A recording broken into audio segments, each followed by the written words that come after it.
Anger isn't the problem. Stuck anger is. What anger actually is. Biologically, anger is a nervous system response designed for mobilization.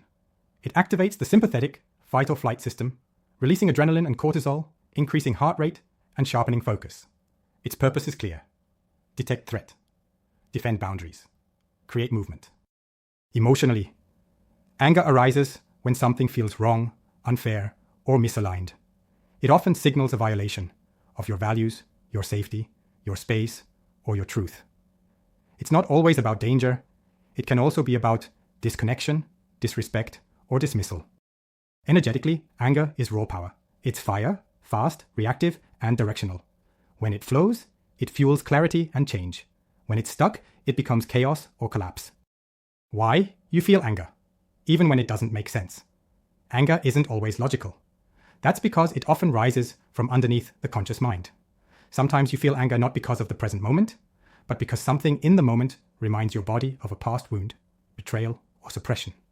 It can also rise from boundary violations you didn't name in time, suppressed grief trying to move, unmet needs that have been ignored for too long, helplessness that turns outward as a way to regain control. Anger is the body's way of protecting the self. It doesn't ask if it's convenient or rational. It shows up to defend what matters. The loops: rage, guilt, shutdown. When anger isn't expressed or understood, it doesn't disappear. It loops.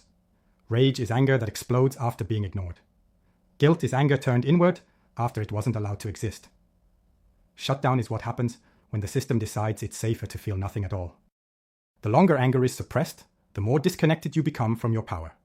You either burn others with it, burn yourself with it, or go numb. None of these patterns are flaws, they're survival strategies. But you don't have to stay there. Reframing anger as a signal, not a flaw. Anger is not a failure of emotional control. It's information. It's a messenger. It's asking, what boundary was crossed? What value was violated? What truth are you avoiding to keep the peace?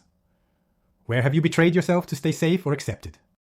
When you treat anger as a flaw, you silence your own compass. When you treat anger as a signal, you start to lead yourself with integrity, because anger isn't the problem. Stuck anger is.